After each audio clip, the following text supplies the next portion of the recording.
من الشیطان الرجیم بسم اللہ الرحمن الرحیم وَيُؤْمِنُونَ بِمَا أُنزِلَ إِلَيْكَ وَمَا أُنزِلَ مِن قَبْلِكَ وَبِالْآخِرَةِ هُمْ يُوقِنُونَ أُولَٰئِكَ عَلَىٰ هُدًى مِّن رَّبِّهِمْ وَأُولَٰئِكَ هُمُ الْمُفْلِحُونَ۔ سلسلہ کلام اوصاف متقین میں جاری تھا،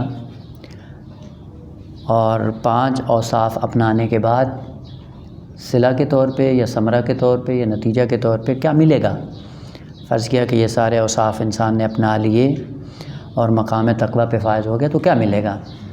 بعض چیزیں عرض کی تھیں، ان میں سے آخری چیز یہ عرض کر رہے تھے کہ اگر متقی 5 اوصاف کو اپنا لیتا ہے تو آخری 2 اثر یہ ہیں کہ جو کچھ خالق کائنات ان کو دینا چاہتا ہے ان میں لینے کی بھرپور صلاحیت موجود ہے، اور 2 جو کچھ یہ انجام دیتے ہیں خداوند عالم اپنی بارگاہ میں قبول کرتا ہے۔ اسی لیے خداوند عالم نے کہا انما یتقبل اللہ من المتقین، خوب اگر مقام تقویٰ پہ آ جائیں تو خداوند عالم اعمال انسانی کو یا اعمال متقین کو قبول کرتا ہے۔ پہلی بات یہ ہے کہ انسان جب کمال کی طرف بڑھتا ہے تو شروع میں ایسا ہوتا ہے کہ انسان ذات کے طور پہ الگ ہوتا ہے، عمل کے طور پہ الگ ہوتا ہے، یعنی عمل الگ ہے، ذات الگ ہے۔ اسی لیے قرآن کی اکثر تعبیریں آپ کو جو مطالعے میں اگر آپ اس کو رکھیں تو تعبیریں یہ ملتی ہیں الذین آمنوا وعملوا الصالحات، کہ اس کا مطلب ہے الذین آمنوا الگ ہے، عمل الصالحات الگ ہے۔ یہیں سے پتہ چلتا ہے کہ ذات انسان کی الگ ہے، عمل الگ ہے۔ اسی لیے عمل قابل انفکاک ہے ذات سے، اور قابل انفکاک کا معنی یہ ہے کہ یہ عمل کبھی ہوتا ہے اور کبھی نہیں ہوتا۔ کیوں؟ چونکہ ابھی عمل ذات کا حصہ نہیں بنا ہے۔ بس اگر مقام تقویٰ میں آئیں، پہلا اثر یہ ہے کہ خداوند عالم ان کے اعمال کو قبول کرتا ہے۔ خود ذات ابھی مورد قبول ہے یا نہیں یہ ابھی مسکوت عن ہے، یعنی ابھی اس کے بارے میں بات نہیں ہو رہی۔ ابھی کم ترین اثر اس کا یہ ہے تقوی کا کہ اعمال انسانی قابل قبول ہیں، ذات انسانی قابل قبول ہے یا نہیں ابھی وہ بات کا مرحلہ ہے۔ بس پہلا مطلب کہ خداوند عالم جب قبول کرتا ہے ان سے، یعنی ان کے اعمال کو قبول کرتا ہے۔ اسی لیے تعبیر جو آئی وہ کیا ہے، انما یتقبل اللہ من المتقین، یعنی متقین سے قبول کرتا ہے۔ متقین کو قبول کرتا ہے یا نہیں ابھی یہ واضح نہیں ہے، ابھی من المتقین ہے۔ اور پہلے بھی یہ مطلب عرض کیا ہے، اور بار بار اس پہ زیادہ زور اس لیے دیتا ہوں کہ یہ مطلب حتماً تکرار ہونا چاہیے، اور اس حد تک تکرار ہو کہ آپ ذہن میں یہ مطلب راسخ ہو جائے، اور حتیٰ اب خواب میں بھی ہوں تو اس مطلب کو دہرائیں۔ اور وہ کیا ہے کہ جتنے بھی حروف قرآن میں استعمال ہوتے ہیں ان کا اپنا معنی ہے۔ اب یہ نہ کریں کہ آہستہ آہستہ یہ لفظ اس معنی میں ہے، وہ لفظ اس معنی میں ہے، توڑ پھوڑ کے قرآن کو بیان کرنا شروع کر دیں۔ عرض کیا تھا کہ یہ مفسر یا مترجم کی مشکل ہے، سب سے پہلے اپنی ذہنیت ایک بناتا ہے، اس کے بعد پھر قرآن کو اپنی ذہنیت کے مطابق تفسیر کرتا ہے۔ اسی لیے عرض کیا تھا کہ تفاسیر میں جو اختلاف ہے وہ اسی وجہ سے ہے کہ اپنی معلومات کو قرآن پر تحمیل کرتے ہیں، اور پھر جب وہ پوری نہیں اترتی ہے تو پھر آیات کے اندر توڑ پھوڑ کرتے ہیں، پھر کہتے ہیں یہ لفظ یہاں پہ اس معنی میں ہے، وہ اس معنی میں، نہ یہ نہیں ہے، یہ مفسر کی مشکل ہے۔ اس لیے خداوند عالم نے کہا خدا تقبل فرماتا ہے کس سے، من المتقین۔ وہ من المتقین من کیوں کہا ہے؟ اس کا مطلب ہے کہ ان کے اعمال کو قبول کرتا ہے۔ اس کا مطلب یہ ہے کہ اعمال الگ ہیں، ذات ابھی الگ ہے۔ اور یہ ہوتا ہے انسان کے لیے کہ کبھی کبھی انسان کی ذات ایسے ہوتی ہے کہ بعض اعمال جب انسان انجام دے رہا ہوتا ہے تو وہ اعمال ذات انسان کا حصہ نہیں بنتا ہے، بلکہ ابھی آپ نے جو منطق میں پڑھا ہے عرض مفارق ہے۔ عرض مفارق کیا ہوتی ہے؟ کلیات خمس میں جو پڑھا ہے نا، عرض مفارق آسن عرض مفارق، یعنی ذات سے الگ ہے، ابھی ذات کا حصہ نہیں بنی، کبھی ہے کبھی، جیسے ذہق آپ نے کہا ہے وہ کبھی ہے کبھی نہیں۔ اس کا مطلب ہے کہ ابھی یہ ذہق ذات انسانی میں اس نے نفوذ نہیں کیا ہے۔ بس یہاں پہ خدا متقین سے قبول کرتا ہے، اس کا مطلب اعمال انسانی ہے، کبھی سچ بولتا ہے کبھی جھوٹ بولتا ہے۔ اس کا مطلب ہے کہ سچ بولنا انسان کے لیے ابھی عمل انسانی ہے، ابھی وصف دائمی نہیں ہے، وصف موقت ہے، اور وصف موقت میں کبھی ہوتا ہے کبھی نہیں ہوتا۔ اور اگر یہی وصف اتنا تکرار ہو انسان کی زندگی میں کہ یہ ذات کا حصہ بن جائے، اس کے بعد پھر کیا ہوگا؟ اس کے بعد ابھی کبھی بھی اس سے کذب وقوع پذیر نہیں ہوگا۔ تمرین کی انسان نے نامحرم سے اپنے آپ کو بچانے کے لیے۔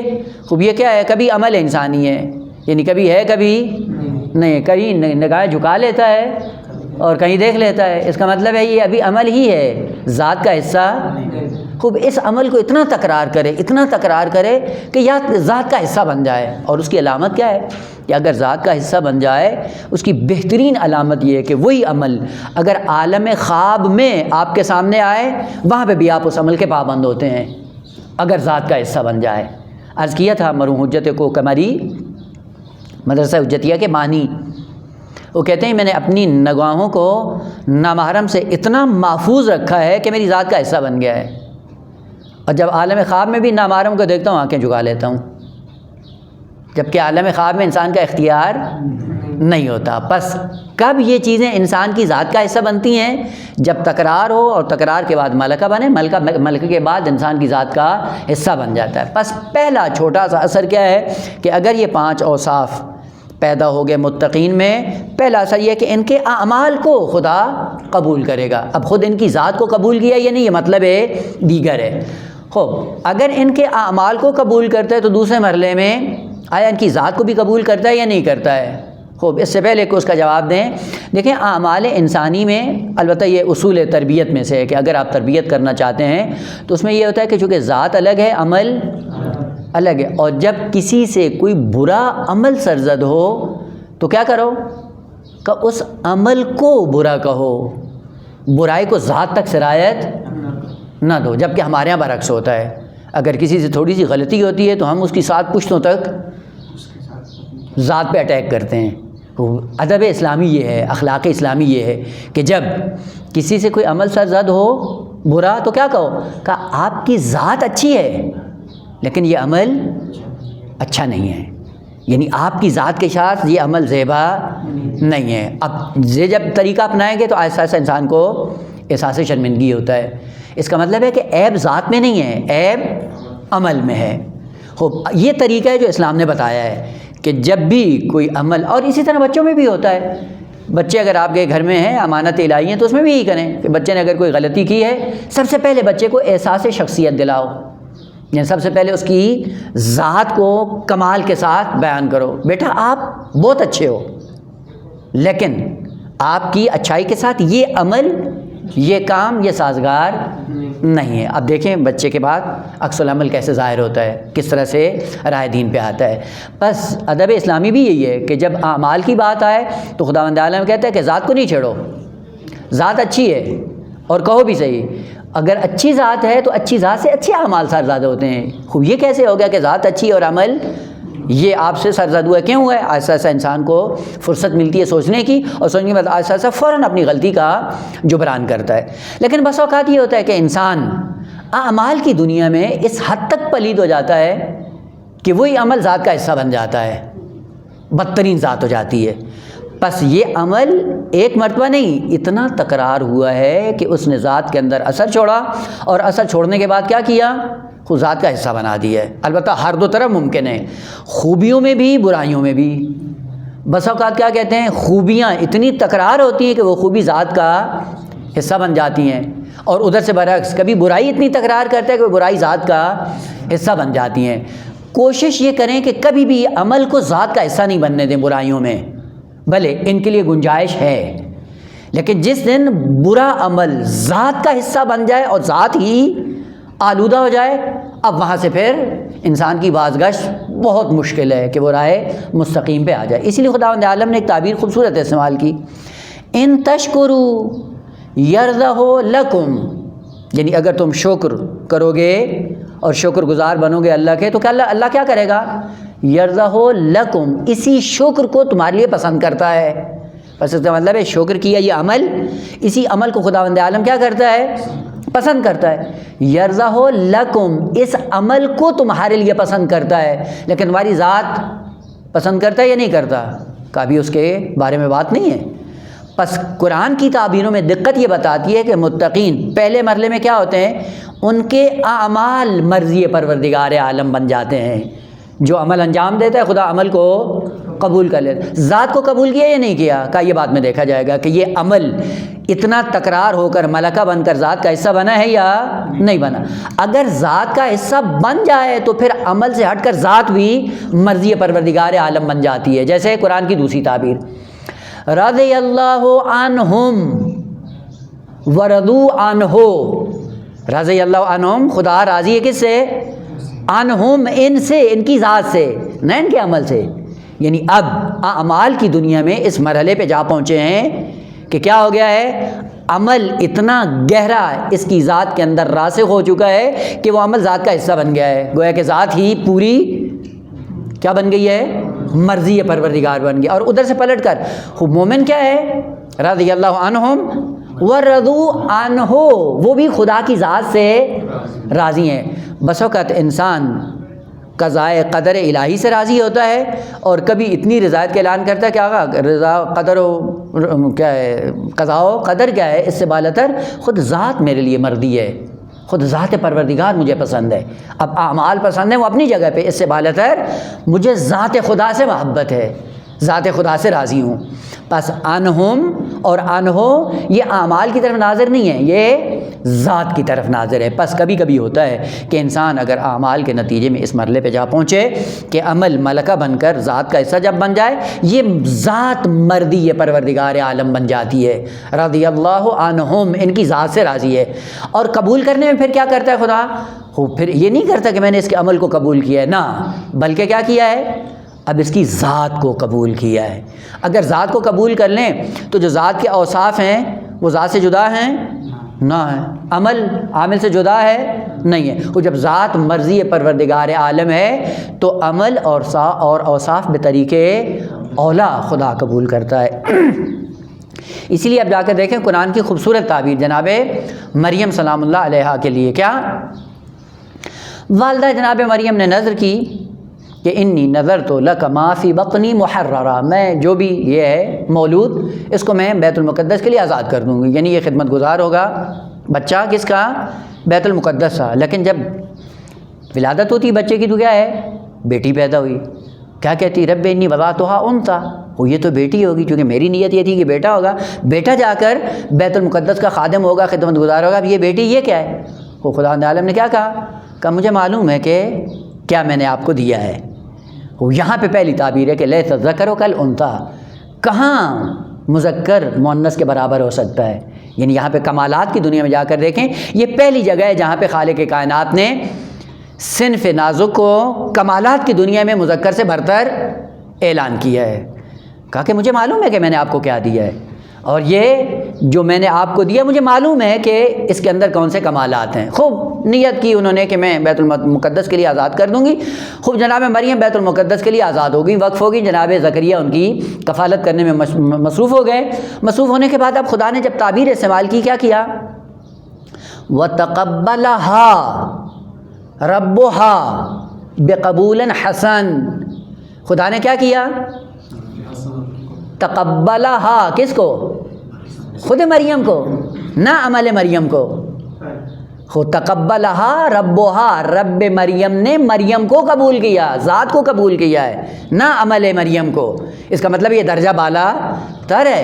پس ایک دفعہ متقی کے اعمال قبول ہوتے ہیں، یعنی اعمال اچھے ہیں لیکن ابھی اعمال اچھائی ذات کا حصہ نہیں بنے. پس یہاں پہ ذات تقبل کی منزل پہ نہیں آئی.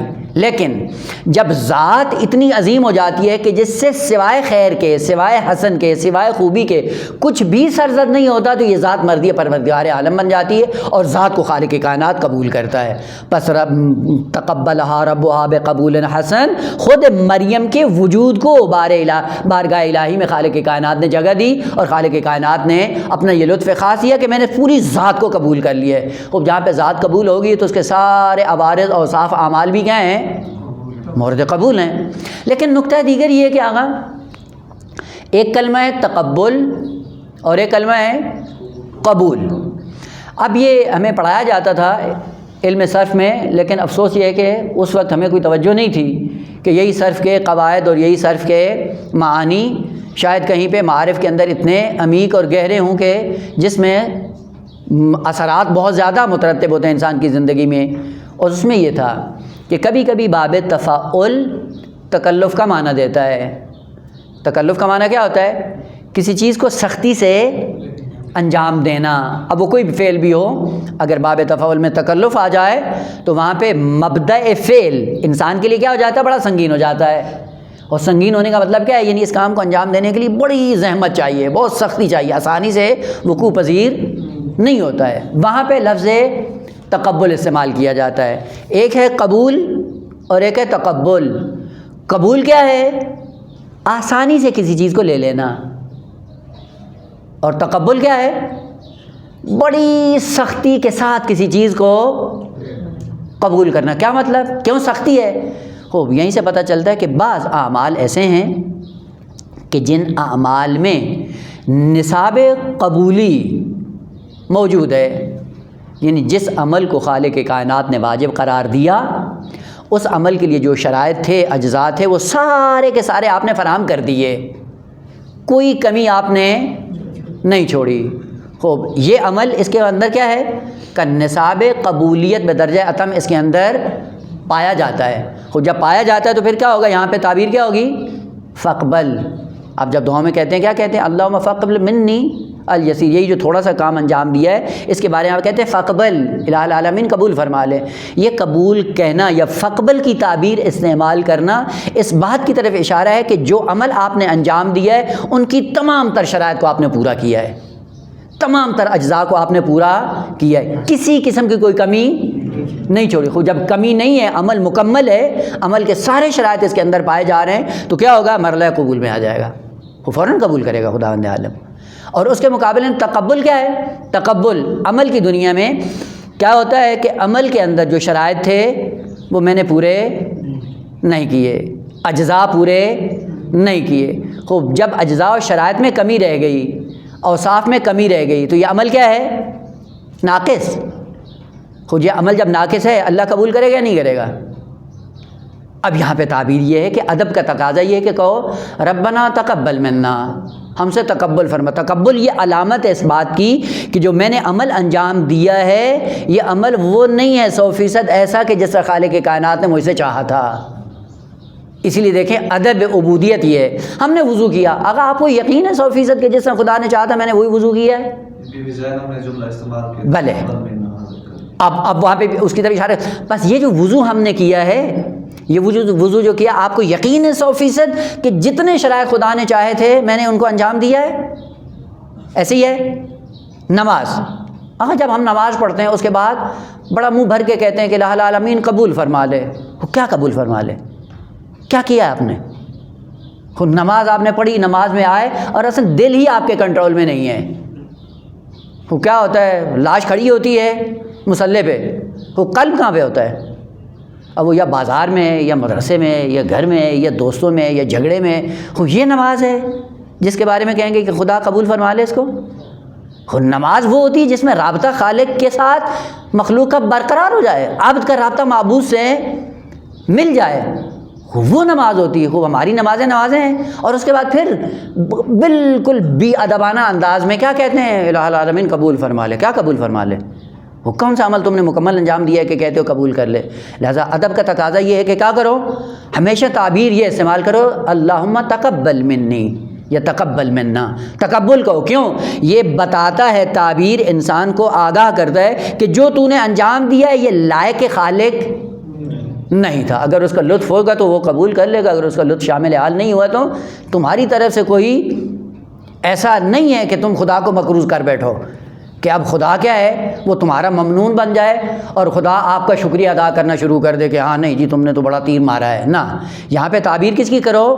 تقبل کی. خوب کبھی کبھی ہوتا یہ کہ عمل آپ نے بہترین انجام دیا ہے، کسی چیز کی کمی نہیں کی، لیکن پھر بھی کمال ادب یہ ہے کہ جب اللہ کی بارگاہ میں آؤ اور اللہ کو خدا کے مقابلے میں دیکھتے ہو حتماً تقبل کی تعبیر استعمال کرو، اگرچہ آپ کے عمل میں کمی نہیں ہے، لیکن آپ کے ادب کا تقاضا یہ ہے کہ کیا کہو، میں نے کچھ بھی نہیں کیا، سارا کچھ تو تیرا اپنا تھا، میں نے بیچ میں کیا کیا ہے؟ مطلب فرض کریں آگا کل قیامت کے انجام کہ ہم نے نمازیں پڑھی، یہ کیا وہ کیا، خدا کہتا ہے کہ اگر میں نے وضو آپ کے لیے نہ فرصت فراہم نہ کی ہوتی، صحت نہ دی ہوتی، سلامتی نہ دی ہوتی، حتیٰ پانی کے 2 چلو نہ دیے ہوتے، وضو کر سکتے تھے؟ بس یہاں پہ آ کر انسان کو پتہ چلتا ہے کہ جو کچھ ہے تقبل ہی تقبل ہے، اب کی طرف سے قبول نہیں ہے۔ اور ادب کا تقاضا دیکھیں بی بی زینب دو عالم کو کربلا کے میدان میں آ کے امام حسین کا لاشا اٹھا کر کیا کہتی ہیں، اللہم تقبل منا ھذا القربان۔ اب سوال یہ کہ آقا کس چیز کی کمی تھی جو امام حسین علیہ السلام کی زندگی میں قابل فرض ہے؟ اصل انسان کے ذہن میں تصور کی حد تک بھی نہیں آتا ہے کہ معاذ اللہ امام حسین علیہ السلام میں کسی چیز کی کمی کی ہو، ذرا برابر کمی نہیں ہے۔ لیکن معصوم آپ کی اور میری تربیت کرنے کے لیے کیا بتاتے کہ زینب یہ بتا رہی کہ اگر حسین جیسی ذات بھی ہو تو میرے لبوں پہ تقبل کا کلمہ ہے، قبول کا نہیں ہے۔ کیوں؟ جب حسین کو دیکھتی ہوں اور اس کے مقابلے میں خدا کو دیکھتی ہوں، بھلے حسین کی قربانی چھوٹی نظر آتی ہے، اور یہی تقبل ہے۔ لیکن عجیب بات یہ ہے کہ جب آپ کی طرف سے ادب کا مظاہرہ ہوتا ہے تقبل کی صورت میں، خداوند عالم کیا کرتا ہے؟ اب خداوند عالم اپنے کرم کو دیکھتا ہے، آپ کے عمل کو نہیں دیکھتا ہے۔ اور جب خدا اپنے کرم کو دیکھتا ہے تو پھر کیا کرتا ہے کہ وہی عمل جو تیرا تقبل کی منزل میں تھا، میں نے سارے نقائص اس کے ختم کر دیے، پہلے تمہارے عمل کو میں نے خالص کیا، جو کمیاں تھیں میں نے پوری کر دی، پوری کرنے کے بعد میں نے میزان میں جب آپ کے عمل کو رکھا، اپنے کرم سے اس کو مکمل کر دیا، مکمل کرنے کے بعد میں نے قبول کر لیا ہے۔ اس کا مطلب ہے آپ کی طرف سے اگر ادب تقبل ہو، خداوند عالم سب سے پہلے عمل کو کیا کرتا ہے؟ خالص ترین جتنے نقائص ہیں دور کر کے جب میزان پہ رکھتا ہے، واقعاً یہ عمل قبول کی منزل پہ آ جاتا ہے۔ لہذا فوراً خدا کیا کہتا ہے؟ اب یہ تقبل سے نکال کے میں نے قبول کر دیا۔ کیا ہوا؟ وَتَقَبَّلَهَا رَبُّهَا، پہلے تقبل کیا خدا نے، کیا کیا کہ اس میں جو کمی کاستی تھی اس کو پورا کیا، لیکن بعد بھی تعبیر کیا ہے؟ بِقَبُولٍ حَسَن، قبول کے اندر میں نے حسن اتنا ڈال دیا کہ اب فوراً میں نے اس کو قبول کر لیا۔ دیکھیں خدا کی عظمت کہ کبھی کبھی ہوتا یہ ہے کہ انسان اگر با ادب بن کر اللہ کی بارگاہ میں آئے تو ادب کا اجر کیا ہوتا ہے کہ جتنے نقائص ہیں، جتنی کمیاں ہیں، وہ خداوند عالم کیا کرتا ہے؟ پوری کر دیتا ہے۔ اب وہ خدا ایسا ہے، کہتا ہے جب تمہارا میں نے عمل لینا ہو، اس میں سے اگر ایک عمل قبولیت کی منزل پہ آ جائے، اس ایک عمل کے سائے میں یہ سارے تمہارے اعمال تقبلاتی قبول کی منزل پہ لا کے لے لیتا ہوں، اور یہ میرا حسن ہے، یہ میرا لطف ہے، یہ میری مہربانی ہے، یہ میرا کرم ہے۔ مثلا آپ دیکھیں کبھی کبھی یہ کرتے ہیں، مثال کے طور پہ بعض سے بزرگان جو دین کو اتنی گہرائی سے سمجھتے تھے اور ان کی زندگیوں میں یہ چیزیں نظر آتی ہیں۔ مثلا آپ جائیں کسی دکان پہ، اب آپ کو پتہ ہے کہ دکاندار ایسا ہے کہ جس کی زندگی بڑی مشکل سے چلتی ہے، اور وہ 2-4 چیزیں منات تب کی وجہ سے بیچتا ہے تاکہ اسی سے اپنی زندگی کو چلائے۔ بعض چیزیں اس کی دکان میں اچھی ہوتی ہیں، بعض معیوب ہوتی ہیں۔ آپ عموماً جا کر لوگوں کو دیکھیں تو جب خریدنے جاتے ہیں تو کیا کرتے ہیں؟ جو اچھی ہوتی ہیں وہ اٹھا لیتے ہیں، جو تھوڑی سی ہوتی ہے اس کو سائڈ پہ۔ ایسے ہی ہوتا ہے یا نہیں ہوتا ہے؟ وہ آپ بزرگان کو جا کر دیکھیں، آغا بہجت، آغا قاضی طباطبائی، علامہ طباطبائی و امثالہم، آغا مرزا جواد تبریزی، آغا ملکی تبریزی، وہ کیا کرتے تھے؟ جب بھی دکان پہ جاتے تھے تو وہ جو چیز کوئی نہیں خریدتا تھا وہ سارا اٹھا کر پیسے دے کے چلے جاتے تھے۔ کئی لوگوں نے کئی علماء سے سوال کیا آپ یہ کیوں کرتے ہیں؟ کہ ہم یہ چاہتے ہیں کہ اس کی مدد کریں، اور مدد کرنے کا طریقہ یہ ہے کہ اس کو احساس بھی نہ ہو اور ساتھ میں ہماری طرف سے اظہار عجز بھی نہ ہو اس کے کہ تمہیں ہم وہ خوب ان کی معیوب چیز جو کوئی نہیں لیتا ہے وہ ہم اٹھا لیتے ہیں۔ یہ جو ہم اٹھا لے رہے ہیں یہ کیا مطلب ہے؟ یہ سے پتہ چلتا ہے کہ ظرف کتنا پاکیزہ ہے۔ اپنے پاکیزگی ظرف کی بنیاد پہ معیوب چیز بھی اٹھا کر لطف کر کے چلے جاتے ہیں۔ خوب جب یہ بندگان خدا ایسے ہیں تو ان کا خدا کیسا ہوگا؟ اس لیے خدا عالم کیا کہتا ہے کہ رات کی تاریکی میں اٹھ کھڑا ہو، محبت کے سائے میں آ، اگرچہ تیرا عمل تقبل کی صورت میں کیوں نہ ہوا، میں سب سے پہلے تقبل کی دنیا سے نکال کر اس کو قبولیت کی منزل پہ رکھوں گا، اور اس کے بعد آسانی سے میں قبول بھی کر لوں گا۔ یہ میرا لطف ہے۔ لہٰذا ہمیشہ انسان کو یہ اللہ کی بارگاہ میں جب بھی آئے تو یہ ہونا چاہیے کہ آگا واقعاً میں نے کچھ بھی نہیں کیا ہے۔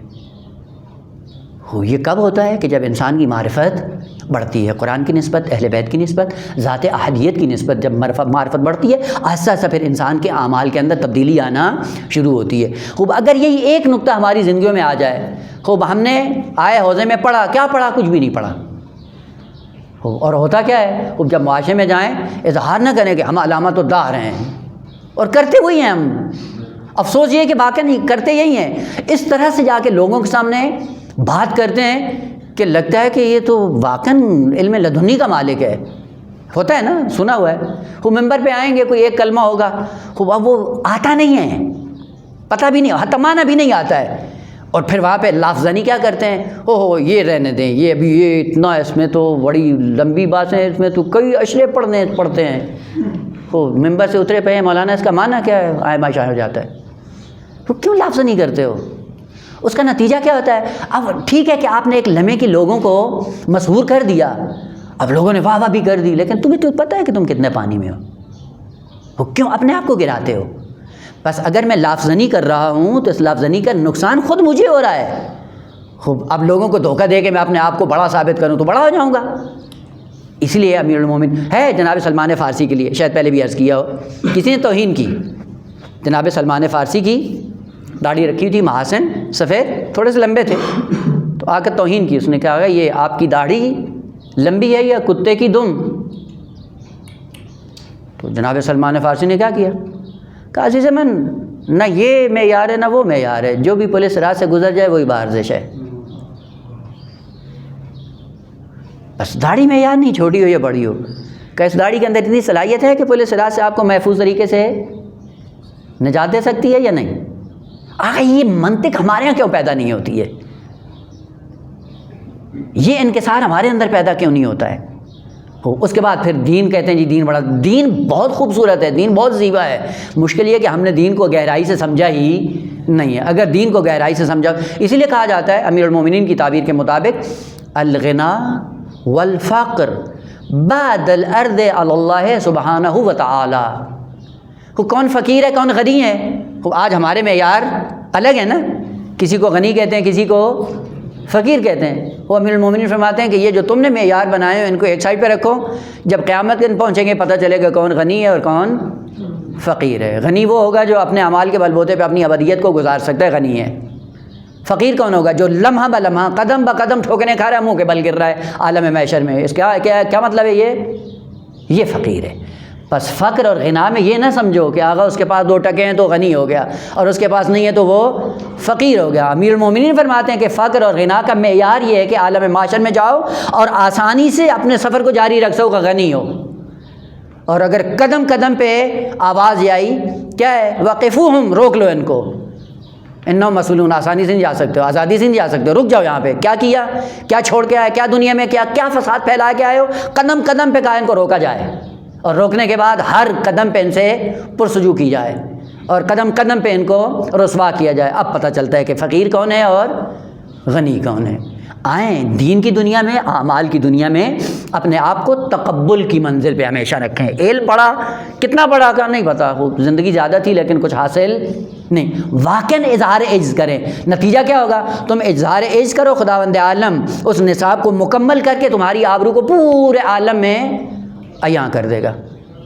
لیکن افسوس یہ ہے کہ ہمیں خدا پہ اتنا اعتماد نہیں ہے، ہم مادیت پہ اتنا زیادہ مطمئن ہوتے ہیں جس کی حد نہیں ہے۔ مثلا ابھی آ کر ہمیں کوئی کہے کہ بیٹا تم پڑھو، خداوند عالم نے وعدہ کیا کہ تمہیں رزق دے گا، یقین نہیں آتا ہے۔ لیکن ایک تاجر آ کے کہہ دے کہ بیٹا تم پڑھتے رہو، ہم تمہیں تامین کریں گے، اس کے بعد دیکھیں ہمیں مطمئن ہو جاتا ہے۔ ایسے ہوتا ہے یا نہیں ہوتا؟ وہ کہاں ہے ہماری زندگی میں؟ خدا کہاں ہے؟ جتنا تاجر پہ اعتماد ہے، اگر اتنا خدا پہ اعتماد ہوتا تو آپ کہاں پہ پہنچتے ہیں؟ نہیں ہے ہماری زندگی، اور اسی وجہ سے ہم کمالات سے محروم ہوتے ہیں، کیونکہ ہے بھی روایت کا یہ مضمون ہے کہ جتنا تم میرے بارے میں گمان رکھتے ہو اسی طرح میرا رویہ آپ کے ساتھ، یہ روایت کا مضمون۔ معصومین فرماتے ہیں جس طرح آپ کا خدا کے بارے میں تصور ہے، پلٹ کر خدا ویسے ہی تمہارے ساتھ رویہ اپناتا ہے۔ خوب اگر خدا کے بارے میں حسن ظن ہو، یقین ہو، محبت ہو، رافت ہو، خوب اسی اعتبار سے خداوند عالم مدد کرتا ہے۔ اور اگر نہیں ہو، مادیت پہ زیادہ اعتماد ہو، خدا پہ نہ ہو، تو پھر کیا ہوتا ہے؟ سارے اسباب کائنات کے اگر سامنے ہوں پھر بھی غرق ہو جاتا ہے۔ لیکن اگر خدا پہ اعتماد ہو، کل بھی نمونہ عرض کیا تھا کہ حضرت موسیٰ جیسا انسان ہو، خدا پہ اعتماد ہو اور یقین کے اس منزل پہ ہو، سارے راستے دنیا کے بند ہو جائیں، سامنے نیل ہو، پیچھے فرعون کا لشکر ہو، مطمئن ہوتا ہے کلا انما معی ربی سیہدین، کا خدا راستہ نکال دے گا۔ اور راستہ کیا نکالا؟ کہ انہی بمبست اور بند گلیوں میں تم عصا پھینکو گے، سارے راستے بناتے ہوئے چلے جاؤ گے۔ ہوا یا نہیں ہوا ہے؟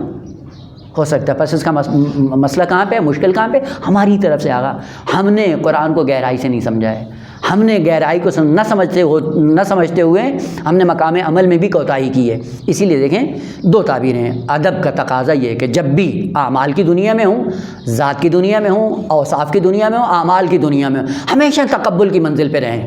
اور تقبل کے لیے کیا ہوتا ہے؟ ہمیشہ انسان اس ذات سے وابستہ رہتا ہے، بار بار اس سے گڑ گڑاتا ہے۔ اور یہ ہے، آپ جا کر دیکھ لیں، مثلا فرض کریں یہی جامعۃ النصواء میں آپ جتنے دروس پڑھتے ہیں اور اس کے بعد آپ امتحان دیتے ہیں، امتحان دینے کے بعد نصاب آپ کا پورا نہیں ہوتا ہے، نمبر کم آ گئے، پھر کیا کرتے ہیں؟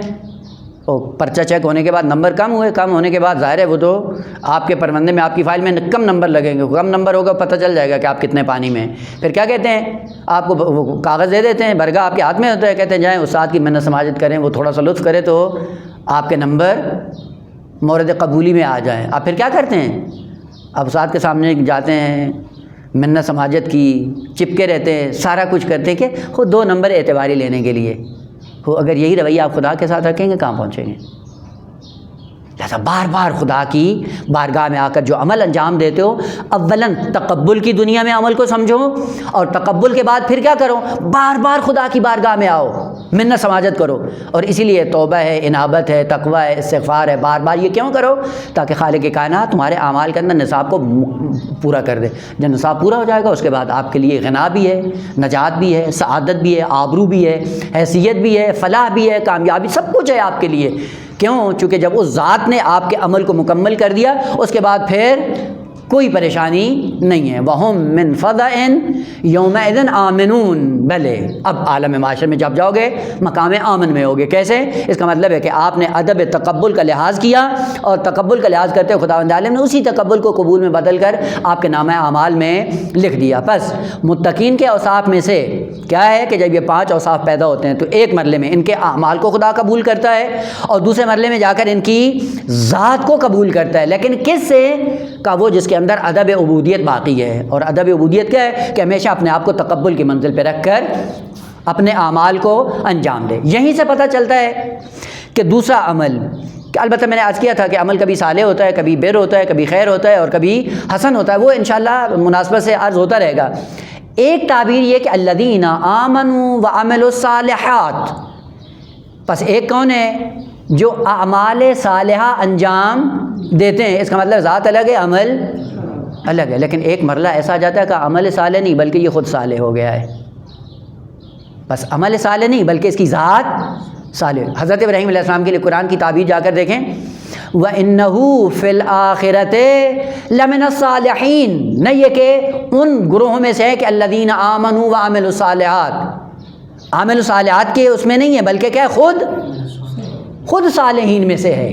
اس کا مطلب یہ ہے کہ ایک ہے عمل صالح، اور ایک مرتبہ یہ کہ عمل صالح جب اتنا تکرار ہوتا ہے انسان کی زندگی میں کہ وہ ذات کا حصہ بن جاتا ہے۔ جب ذات کا حصہ بنتا ہے صالح بن جاتا ہے، خود صالح بن جاتا ہے۔ جب صالح بنتا ہے تو اب کیا ہے؟ یعنی ذات ایسی ہے کہ جس ذات کو خالق کی کائنات نے قبول کر لی ہے۔ اب یہ تعبیریں قرآن کی جا کر دیکھیں، یا اسی کے ساتھ دوسری 2 تعبیریں۔ ایک مرتبہ کیا کرتے ہیں کہ عمل ذات سے جدا ہے، تعبیر کیا ہوتی ہے؟ لہم درجات عند ربہم، ان کے لیے ہیں کیا چیز؟ درجات۔ کہاں پہ؟ عند ربہم، مقام ربوبیت میں ان کے لیے کیا ہے؟ خدا نے درجات رکھے ہوئے ہیں، درجات ان کے لیے ہیں۔ اس کا مطلب یہ الگ ہیں، درجات الگ ہیں۔ خوب، لیکن دوسری تعبیر کیا ہے؟ کہا کہ یہ جب عمل کی دنیا سے نکل کر عمل کو اپنی ذات کا حصہ بنا لیتے ہیں تو وہاں پہ پھر یہ نہیں ہوتا ان کے لیے ہیں، بلکہ کیا ہے؟ ہم درجات عند اللہ۔ عجیب، اب یہ خود درجہ بن گئے ہیں۔ اب ان کے لیے درجات نہیں ہیں بلکہ اب یہ خود درجہ بنے ہوئے ہیں۔ اور یہ چیز ممکن ہے کہ آپ بھی یہ کام کر سکتے ہو۔ ایک مرتبہ یہ کہ آپ عمل انجام دو اور عمل کا آپ کی ذات سے ارتباط اتنا گہرا نہ ہو، لیکن ایک مرتبہ یہ کہ آغا جب ذات کا حصہ بن جائے پھر کیا ہوگا؟ آغا مثلا آپ نے کرم کو ذات کا حصہ بنا لیا، پھر کیا ہوگا؟ اس کا نتیجہ کیا ہوگا؟ سامنے والے کو آپ نہیں دیکھیں گے کہ یہ لعین ہے، کمینہ ہے، شمر ہے، یزید ہے، کیا ہے، تب بھی کرم اس کے لیے آپ کی طرف سے صادر ہوگا یا نہیں ہوگا؟ لیکن اس کا مطلب ہے جب کرم ہماری ذات کا حصہ نہیں بنتا ہے پھر ہم یہ چیزیں دیکھتے ہیں کہ اس نے مجھے سلام کیا تھا یا نہیں کیا تھا، ہوتا یا نہیں ہوتا؟ وہ آپ یہیں سے دیکھ لیں اپنی ذات کے اندر کہ ایک فرد اگر مشکل میں پھنسا ہوا ہے اور آپ اس کی مشکل حل کر رہے ہو، اس صورت میں اس کو کہتے ہو کہ نہیں فلاں جگہ پہ اس نے یوں کیا تھا، چھوڑو رہنے دو، جانے دو، اس کا مطلب ہے بھئی آپ عمل ذات کا حصہ نہیں بنا ہے۔ لیکن اگر ذات کا حصہ بن جائے پھر آپ اس کی برائی کو نہیں دیکھتے ہو، اس کی کمی یا نقص کو نہیں دیکھتے ہو۔ یہی وجہ تھی حسین بن نمیر جو قاتل تھا جناب علی اکبر کا آیا، یا یہی مروان جو بنی امیہ کا بدترین خلائق، وہ آیا سجاد کے دروازے پہ، فوراً مولا نے احسان کیا۔ کیوں کیا؟ اس لیے کہ کرم ذات کا حصہ بن چکی ہے، اور جب کرم ذات کا حصہ بنتا ہے تو کیا نکلتا ہے اندر سے؟ کرم ہی نکلتا ہے۔ بس آئیں اپنے آپ کو متقی کے اوصاف اپنانے کے بعد اس مطلب کو اپنے ذہن میں ڈالنے کی کوشش کریں کہ ان اوصاف حمیدہ کو ذات کا حصہ بنانا شروع کریں، اور جب ذات کا حصہ بن جائے گا اس کے بعد نتیجہ کیا ہوگا؟ اس کے بعد یہ کہ اعمال کی دنیا نہیں بلکہ ذات خالق کائنات قبول کرتا ہے، رضی اللہ عنہم ورضوا عنہ۔ خوب یہ آثار تھے تقویٰ کے۔ برترین اثر جو قرآن نے ذکر کیا وہ کیا ہے؟ اولئک علی ھدی من ربہم وَأُولَٰئِکَ هُمُ الْمُفْلِحُونَ۔ اثر کیا ہے؟ کہ اولئک علی ھدی، نتیجہ یہ ہے کہ آگا یہ ہدایت پر مسلط ہیں۔ علی استعلاء کا معنی دے رہا ہے۔ البتہ یہ رہے آپ ادبیات میں پڑھتے رہیں کہ علی کبھی استعلاء کا معنی دیتا ہے اور کبھی ضرر کا معنی دیتا ہے۔ اب وہ کہاں پہ ہوتا ہے انشاءاللہ آپ خود جا کر تھوڑا سا مطالعہ کر لیں گے، لیکن جیسے مناسبت سے آئے گا تو عرض کر دوں گا۔ اولئک علی ھدی من ربہم، یہ علی کیوں کہا کہ اگر انہوں نے اعمال کو اپنی ذات کا حصہ بنا لیا ہے اور ذات ہی پوری پاکیزہ ہو گئی ہے تو اب یہ کیا ہے کہ اب یہ اسوہ ہیں۔ اسوہ کیا ہوتا ہے؟ دوسروں کے لیے آئیڈیل، دوسروں کے لیے نمونہ عمل بن جاتا ہے۔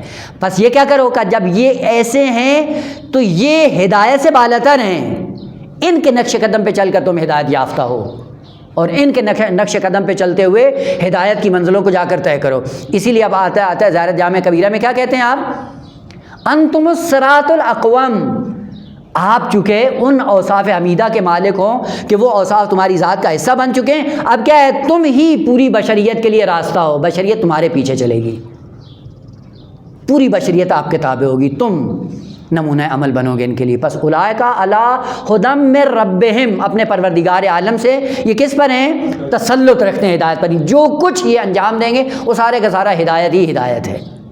وَأُولَٰئِکَ هُمُ الْمُفْلِحُونَ۔ لیکن اس سے پہلے کہ معنی فلاح ذکر کروں، اس سے پہلے اولئک علی ھدی من ربہم، یہ ہدایت پر ہیں۔ کون سی ہدایت؟ خوب، سب سے پہلے معنی پتہ ہو کہ ہدایت ہے کیا، اس کے بعد پتہ چلے کہ یہ کون سی ہدایت ہے۔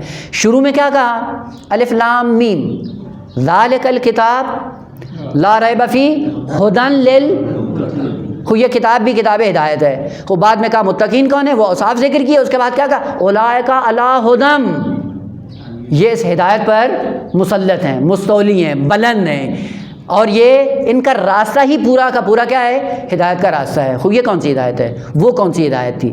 خوب پہلے معنی کر دوں پھر انشاءاللہ دونوں کو آپس میں جم کرتے ہیں کہ وہ پہلی ہدایت کیا تھی اور یہ بعد والی ہدایت کون سی ہے۔ ہدایا یا ہدن، عربی زبان میں اس کا معنی یہ ہوتا ہے کسی چیز کو حرکت میں لانا، یا کسی چیز کو سوق دینا۔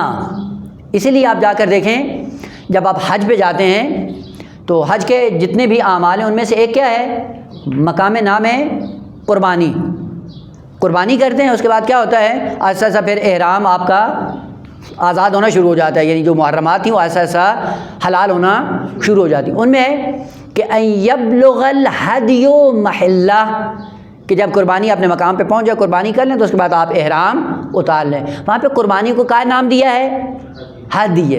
کیوں کہا؟ کہ استحباب ہے کہ جب حاجی منا کے اندر جا کر اپنی قربانی کو راہ خدا میں قربان کرے، قربان کرنے سے پہلے اس کو آزاد کر دے، اس کو چلائے، تھوڑا سا اس کو حرکت دے۔ اب وہ آداب ہیں، پانی پلائے، پانی پلانے کے بعد اس کی قید و بند کو آزاد کر کے اس کو حرکت میں لائے، اس لیے اس قربانی کو ہادی کہا جاتا ہے کہ چلاؤ، اس کو حرکت میں لاؤ. حرکت میں لانے کو کیا کہا جاتا ہے؟ ہادی. ہدایت یہ ہوتا ہے کہ جس کے اندر عنصر ہوتا ہے چلنے کا، حرکت میں لانے کا. بس ہدایت ہوتی ہی وہ ہے جو انسان کو حرکت میں لے آتی ہے. وہ ہدایت ہی نہیں ہے جو انسان کے لیے رکود کا سبب بن جائے. وہ ہدایت نہیں ہے جو انسان کو روک کر بٹھا لے. بس ہدایت کا معنی ہے حرکت میں آنا یا حرکت میں لانا. جو حرکت میں آئے گا وہ کون ہے؟ جو حرکت میں لائے گا. جو حرکت میں لائے گا وہ رہنما ہوتا ہے، اس لیے اس کو کہتے ہیں ہادی، یعنی حرکت میں لانے والا. خوب ہدایت کیا ہے؟ حرکت کا نام ہے. حرکت کہاں پہ کرنی ہے؟ وہ حرکتیں بہت سی ہیں انسان کی. کہاں جانا ہے آپ کو؟ فوراً کہا کہ یہ حرکت آپ کی کہاں ہونی چاہیے؟ بسوئے ربوبیت پروردگار عالم. ہو اولئک علی ہدی من ربہم واولئک هم المفلحون. خوب یہ آخری نتیجہ کہا کہ پہلا اثر قرآن نے جو صراط کے ساتھ ذکر کیا، البتہ باقی بھی قرآن نے ذکر کیے ہیں لیکن اسی ترتیب کے ساتھ کہ ان اوصاف کے بعد برجستہ ترین وصف جو قرآن نے ذکر کیا، کہا کہ اگر یہ 5 اوصاف پیدا کر لو تو کیا ہو جائے گے؟ اولئک علی ہدی، تم ہدایت پر مستولی ہو جاؤ گے. اس کے بعد کیا ہوگا؟ تم دوسروں کے لیے مشعل راہ بن جاؤ گے. ایک زمانہ ہوتا ہے کہ انسان کسی کے پیچھے چلتا ہے، لیکن پھر ایک زمانہ ایسا آتا ہے جو ہدایت کی دنیا میں وہاں تک پہنچ جاتا ہے کہ خدا ان کو امام بنا دیتا ہے، دوسروں سے کہتا ہے تم ان کے راستے پہ چلو، چل کر ہدایت یافتہ ہو. یہیں سے پتہ چلتا ہے خداوند عالم نے کیا کہا؟ حکم دیا ہے کہ ہمیشہ یہ دعا کرو. کیا؟ ربنا، اے پروردگار کیا کر؟ وجعلنا للمتقین امام. بالاتر کا متقین ہدایت پہ ہوتے ہیں. کہا تم اس سے بالاتر کی خواہش رکھو، اور وہ کیا ہے کہ تم یہ دعا کرو کہ خداوند عالم تمہیں متقیوں کا امام قرار دے. اس کا مطلب تم متقیوں سے بھی ایک قدم آگے رہو، امام بنو متقیوں کے لیے. البتہ یہیں پہ جھانسا کیا ہوا کہ چونکہ لفظ امام ہے مشترک لفظی، اور مشترک لفظی کیا کرتا ہے؟ مسئلہ خراب کر دیتا ہے. اور کہا کہ امام کیا ہوتا ہے؟ وہ تو معصوم ہوتا ہے، منصوص من اللہ ہوتا ہے، علم غیب جانتا ہے، ولایت تکوینی رکھتا ہے، فلاں فلاں. وہ تو ہم نہیں ہو سکتے ہیں. خود جب وہ نہیں ہو سکتے ہیں پس اس کا مطلب آیت کو توڑ پھوڑ کرو. اور وہ کیا ہے کہ یہاں پہ کہا وجعلنا، نہ یہاں پہ لام مقدر ہے. وجعل لنا، ہمارے لیے بناؤ. للمتقین، یہ لام اپنے معنی میں نہیں، لام من کے معنی میں. وجعل لنا من المتقین، ہمارے لیے متقیوں سے امام بنا. اب اس نے سمجھا کہ میں نے قرآن کی تفسیر کر دی. او بھائی، اگر یہی مطلب بیان کرنا ہوتا تو خدا کے لیے کوئی معنی یا کوئی رکاوٹ نہیں تھی، کوئی محال نہیں آ رہا تھا. خدا آیت کو یوں کہہ دیتا وجعل لنا من المتقین اماما، کہہ سکتا تھا خدا. ہو آپ خدا کو سمجھاتے ہو معاذ اللہ کہ یہاں پہ یہ ہونا چاہیے، یہ نہیں ہونا چاہیے. ہو وجعلنا، یہ نا مفعول ہے جعلہ کے لیے، اور مفعول بلا واسطہ ہے. اور یہ معنی یہ وجعلنا، واقعاً ہمیں قرار دے، نہ ہمارے لیے قرار دے. ہمیں یہ توفیق دے کہ ہماری ذات جب مرضی ہے پروردگار عالم بن جائے تو پھر کیا ہوں؟ ہم بن جائیں متقین کے لیے امام. امام یہاں پہ معنی لغوی میں ہے، یعنی جو آگے آگے ہوتا ہے، جو پیش پیش ہوتا ہے، جو آگے حرکت کرتے ہیں اسے امام. خود آپ نماز جماعت کے کیا کہتے ہیں؟ پیش امام. خود اس کا مطلب اس پہ وہی ہوتی ہے، یہ ولایت تکوینیہ کا مالک ہے. ہو یا یہ خدا نے اس کو اٹھا کر معصوم بنا دیا ہے؟ نہ، ایک لمحے کے لیے یہ کیا ہے؟ آپ کے آگے ہے. ایک مختصر سے وقت کے لیے، ایک مختصر سے عمل کے لیے آپ کے آگے، اس لیے آپ کا امام ہے. کہ آپ یہ کوشش کرو کہ متقیوں کے لیے منصب امامت پہ آؤ، اور ہمیشہ کے لیے دعا کرو کہ ہماری پوری زندگی ایسی ہو کہ ہمارے نقش قدم پہ متقی آ کر چلیں اور اسی راستے کو آگے بڑھائیں. اور آپ دیکھ لیا کہ حوضے کے اندر اس وقت کتنی ایسی شخصیات ہیں جو ہماری امام بنی ہوئی ہیں یا نہیں ہیں؟ خوب اخلاق کی کتابیں کس کی پڑھتے ہیں؟ علماء کی.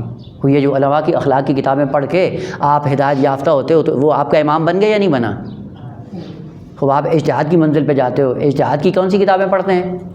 خود جن کی پڑھتے ہیں وہ آپ کے امام ہیں یا نہیں ہیں؟ خوب اگر خدا نے ان کو امام بنایا ہے اور ان کے اندر یہ توفیق پیدا ہوئی ہے، کیوں ہمارے اندر پیدا نہیں ہوتی کہ کل ہم بھی حوضے میں ایسا کوئی کام کر کے جائیں کہ ہمارے مرنے کے بعد پہ ہمارے آثار پہ چل کر لوگ اللہ کے راستے کی طرف گامزن ہوں؟ ہو سکتا ہے یہ نہیں ہو سکتا؟ ہو سکتا ہے. بس آؤ، اور اسی طرح جب متقین کے اوصاف ذکر کی کہ اولئک علی ھدی من ربہم، کا اس سے بالاتر کی خواہش کرو. اور بالاتر کی خواہش کیا ہے؟ کہ یہی متقی کل ہمارے نقش قدم پہ چل رہے ہوں. وہی متقی جو ان اوصاف کو پیدا کر لیں، ان اوصاف کو پیدا کرنے کے بعد کیا کریں کہ یہ ہمارے نقش قدم پہ چلیں. یہ توفیق خداوند عالم سے مانگیں. وَأُولَٰئِکَ هُمُ الْمُفْلِحُونَ. مفلحون کس کو کہا جاتا ہے؟ کہ یہ صاحبان ہدایت ہیں، ہدایت پر موصولی ہیں. اب ہدایت اور ان کی ذات میں کوئی فرق نہیں، اس لیے ہدن استعمال کیا، ہادی نہیں کیا. کہا یہ متقی ہادی نہیں ہے بلکہ خود ہدایت ہیں، مجسمہ ہدایت ہیں. نہیں ہے کہ یہ ہادی ہیں، بھلے ہادی بھی ہیں لیکن ہادی بننے سے پہلے یہ وصف ان کی ذات کا حصہ بن چکا ہے. یہ ذات ہی ہدایت ہے. آپ کہتے ہیں نا زیدن عدل، بعد میں کہتے ہیں یہ مجاز ہے. مجاز نہیں آگا، حقیقتاً یہ کیا ہے؟ واقعاً مجسمہ عدالت ہے. اسی لیے اسحاق بن سوحان نے جب امیر المومنین کی قبر پہ آ کے امام حسنین کے ساتھ دفن کیا امیر المومنین کو، دھاڑے مار کر رونا شروع کیا اس نے.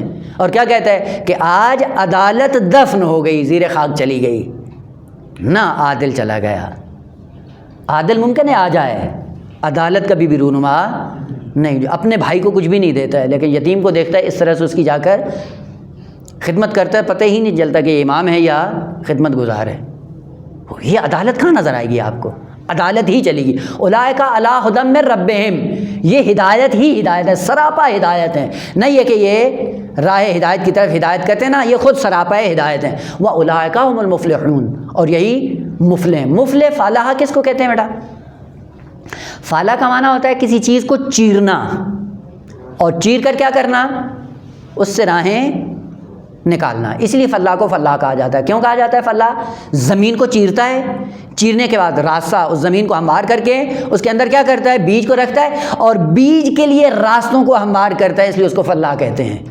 بھائی اگر عام زمین میں آپ بیج پھینک دیں وہ پودا بننے کی صلاحیت، اس سے پہلے کہ یہ گندم کا دانہ پودے کی شکل اختیار کرے فلاح کی ضرورت ہے.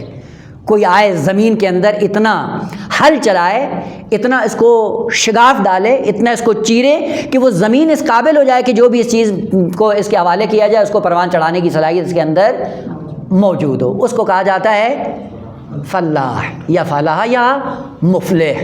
پس مفلح کون ہوتا ہے؟ کہا کہ جو مشکل حالات میں خود راستے بناتا ہے، دوسروں کے لیے بھی ہے اور اپنے لیے بھی، وہ فلاح ہوتا ہے، وہ مفلح ہوتا ہے. خوب اتنی مشکلات تھیں اور مشکلات میں ہم نے مشکلات گن گن گن کے اپنے آپ کو کیا کر دیا؟ خانہ نشین کر دیا، بیٹھ گئے. نہیں ہو سکتا ہے جی، یہ اتنی مشکل ہے، یہ کام.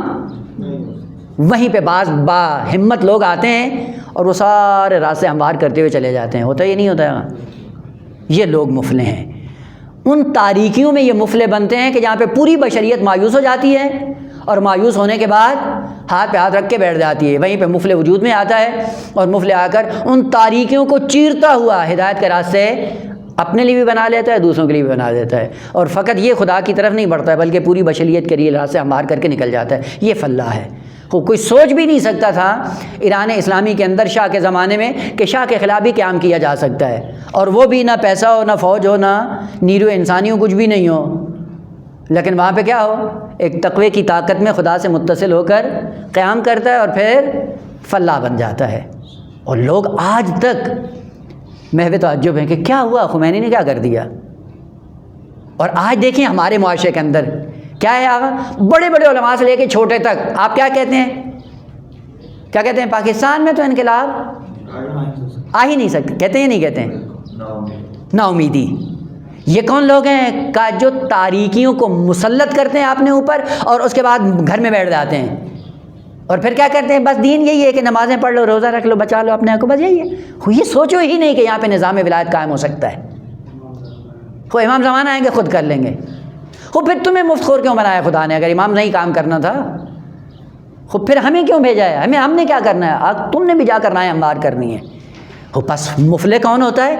کہ جب تمام اطراف سے مایوسیاں پھیلی ہوئی ہوں اور ان مایوسیوں کو توڑ کر چیر کر جو امید کے چراغ کو روشن کرتا ہے اسے فلاح کہتے ہیں.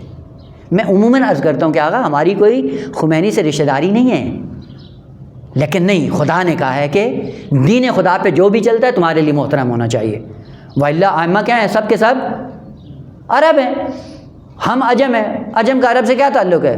کہ دین وہ ہے کہ جس کے اندر عرب اور عجم کا کوئی تصور، کالے اور گورے کا کوئی تصور نہیں. یہاں کمالات کی دنیا ہے، کمالات کی دنیا میں، اقدار کی دنیا میں اور اوصاف کمالی میں انسانیت کو دیکھا جاتا ہے، نہ مادیت کو دیکھا جاتا ہے. مادیت کو دیکھیں تو کہیں میں پاکستانی ہوں، وہ ہندی ہے، وہ فلانا ہے، بس چلے گھر چلے. لیکن فطرت تو سب کی ایک ہے. فطرت کے راہی بنو، مادیت کے راہی نہیں بنو۔ اولئک علی ھدی من ربہم واولئک ھم المفلحون، یہ وہ ہیں جو تاریکیوں میں آ کر چراغ جلاتے ہیں۔ اور آقا بہت مشکل ہے یہ۔ آخری بات یہیں پہ اس کو روک دوں، باس کو پھر انشاءاللہ آگے۔ ابھی معنی کیا تھوڑا سا، ایک جنبہ ذکر کیا فلاح کا، کیا معنی ہے؟ کسی چیز کو چیر کر راستہ بنانا، اسے کہتے ہیں فلاح۔ ابھی باقی اوصاف ہیں انشاءاللہ بعد میں عرض کروں گا۔ جنگ تھی ان کی ایران عراق کی، ایران عراق جنگ میں ایک جزیرہ تھا، انہوں نے اس کو فتح کرنا تھا، اور فتح کرنے کے لیے صدام خداوند عالم اس پہ لعنت کرے اور اس کے عذاب میں اضافہ کرے خداوند عالم، اس نے کیا کیا ہوا تھا کہ سب سے پہلے اس نے خاردار تار بچھائی، اور خاردار تار کے اندر کرنٹ چھوڑا، اور اس کے اوپر پھر پانی بہا دیا۔ یہ نہر جو تھی بصرہ میں دجلہ کی، اس کو چھوڑ دیا کہ 3 رکاوٹیں اس نے ایجاد کی کہ یا پانی میں غرق ہو جائیں گے، اگر پانی سے بچیں گے خاردار ہو، اور خاردار میں بھی کرنٹ ہے، بالآخر کوئی نجات کا ذریعہ نہیں ہے۔ چند سربازوں کی ضرورت تھی کہ وہ جائیں قربانی دیں، اور اگر وہاں پہ پل نہ بنا تو ان کی عملیات موفق نہیں ہوں گی، تو کوئی ایسے ہوں کہ وہاں پہ جائیں، اس خاردار کے اوپر گر جائیں اور وہ شہید ہو جائیں، اور اس کے بعد وہ رات کی تاریکی میں راستہ بنے، اور بچے باقی جو ہیں جو پشت خط ہیں وہ آئیں اور ان کی لاشوں کے اوپر پل کی صورت میں پاؤں رکھتے ہوئے آگے بڑھ جائیں۔ خوب فرماندے نے اعلان کیا کہ کون ہے بھائی جو آئے گا؟ خوب کئی لوگ وہی میدان کربلا کی طرح کئی داوطلب ہو گئے، آ گئے، کہا ہمیں ہمیں ہمیں۔ وہاں پہ پھر بعض کا انتخاب کیا گیا۔ ایک نوجوان کو دیکھا اور اس نے وہی فوجی اپنی وردی پہنی ہوئی تھی، تو اس نے کہا میں جا رہا ہوں، گیا تھوڑا سا، جانے کے بعد واپس آ گیا۔ لوگوں نے سمجھا ڈر گیا، دوسرے کھڑے ہوئے کہا یہ نہیں جا رہے تو رہنے دیں ہم جاتے ہیں۔ تو جب واپس آیا پوچھا کیوں واپس آ گئے ہو؟ کہتا ہے کہ جا رہا ہوں تو مجھے یقین ہے کہ میں شہید ہو جاؤں گا، حیف ہے یہ ابھی وردی میں نے فوج کی پہنی ہے تو میں جاؤں گا یہ وہاں پہ ضائع ہو جائے گی، یہ نئی اتار دوں کسی اور کے کام آ جائے گی، یہ جوتے اتار دوں کسی اور کے کام آ جائیں گے، میں تو شہید ہو رہا ہوں، میرے کس کام کی اب یہ؟ آقا جو ایک جوتا بیت المال کا راہ اسلام میں استعمال کرنے سے گریز کرتا ہے، وہ یہ کہاں پہ تربیت پایا ان لوگوں نے؟ یہ وہ ہے خمینی کا معجزہ، یہی ہے کہ ایسے نوجوان اس نے تربیت کی ہے کہ جا کر جبہ پہ پتہ چند قدم کے بعد میری شہادت ہے، اور بیت المال کے ساتھ رویہ ان کا یہ ہے کہ نہ آقا یہ میری ضرورت نہیں ہے، ابھی اس کو اتار دو کسی اور فوجی کے کام آ جائے گا۔ وہ یہ کہاں ہے آقا کا؟ یہی مفلح ہیں، یہی فلاح ہیں جو بشریت کے لیے راستے ہموار کرتے ہیں۔ انشاءاللہ خدا طول عمر دے سب کو کہ کل کو دیکھیں کہ خمینی کا اقدام انشاءاللہ ظہور مہدی پہ منتہی ہوگا، اور اس وقت ایسا ایسا رکاوٹیں ظہور کی ایک ایک کر کے ختم ہو رہی ہیں۔ انشاءاللہ خداوند عالم ہمیں بھی توفیق دے کہ ہم بھی دین فہمی کی اس دنیا میں وہاں پہ آ پہنچیں کہ ہم بھی متقین کے لیے اسوہ اور نمونہ عمل بن کر اولئک علی ھدی من ربہم کا مصداق بن سکیں۔ بات جاری ہے انشاءاللہ بعد میں بیان کریں گے۔ والحمدللہ رب العالمین۔